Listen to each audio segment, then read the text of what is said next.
আলিপুর আবহাওয়া দপ্তরের পূর্বাভাস, আগামী সোমবার পর্যন্ত দক্ষিণবঙ্গের বেশ কিছু জায়গায় ঝড় বৃষ্টির একটা পরিস্থিতি বজায় থাকবে।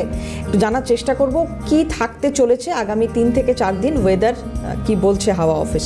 শুভজিৎ আমাদের প্রতিনিধি রয়েছেন সরাসরি। শুভজিৎ,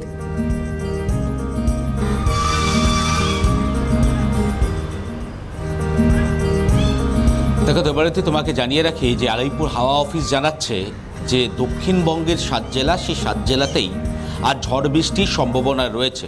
অন্যদিকে কলকাতার যে রিপোর্ট, কলকাতা সকাল থেকে আমরা দেখতে পাচ্ছি যে কখনো ঝাঁ চকচকে আকাশ তো কখনো মেঘলা হয়ে আসছে, হালকা মেঘলা আকাশও রয়েছে। আলিপুর হাওয়া অফিস জানাচ্ছে যে কলকাতা সহ দক্ষিণবঙ্গের 7 জেলা অর্থাৎ পুরুলিয়া, বাঁকুড়া, পশ্চিম মেদিনীপুর, এদিকে উত্তর 24 পরগনা, দক্ষিণ 24 পরগনা, এই জেলাগুলির ক্ষেত্রেও কিন্তু আজ ঝড় বৃষ্টির সম্ভাবনা থাকছে।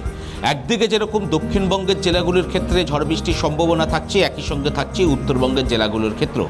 কিন্তু আজ অর্থাৎ শনিবার ঝড় বৃষ্টির সম্ভাবনা উত্তরবঙ্গের ক্ষেত্রে কিছুটা হলেও কম, যেটা আলিপুর হাওয়া অফিস জানাচ্ছে।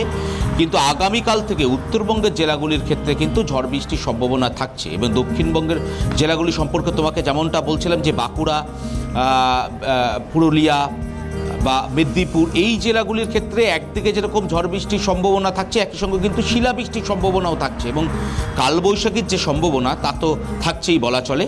30 থেকে 40 কিলোমিটার ঘন্টায় পার আওয়ার যে হাওয়া বইতে পারে এই জেলাগুলিতে। এবং উত্তরবঙ্গ, দক্ষিণবঙ্গের উত্তর 24 পরগনা, দক্ষিণ 24 পরগনার ক্ষেত্রেও কিন্তু এই একই রকম যে আবহাওয়া, সেই আবহাওয়া তৈরি হতে পারে। কলকাতার ক্ষেত্রে সকাল থেকে মেঘলা বা পরিষ্কার আকাশ থাকলেও বিকেলের দিক থেকে কিন্তু কলকাতাতে ঝড় বৃষ্টির সম্ভাবনা থাকছে, কোথাও কোথাও ভারী বৃষ্টির সম্ভাবনাও থাকছে।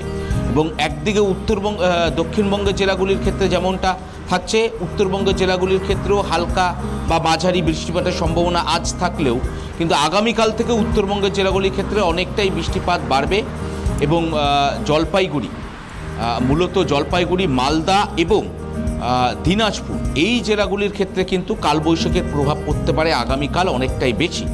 এবং শিলাবৃষ্টির সম্ভাবনাও কিন্তু মালদা বা দিনাজপুরের দিকে থাকতে পারে। উত্তরবঙ্গের যেরকম জেলা বা দক্ষিণবঙ্গের জেলাগুলিতে বৃষ্টিপাত হবে আগামী 5 দিন, এই বৃষ্টির পূর্বাভাস থাকবে। এবং যেটা আলিপুর হাওয়া অফিস জানাচ্ছে যে বঙ্গোপসাগরে, বাংলাদেশের দিকে বঙ্গোপসাগরে একটি ঘূর্ণাবর্তের সৃষ্টি হয়েছে, যে কারণে এই আবহাওয়া পরিবর্তন আগামী 5 দিন এরকমই আবহাওয়া থাকবে। কখনো বৃষ্টিপাত, কখনো পরিষ্কার আকাশ থাকবে।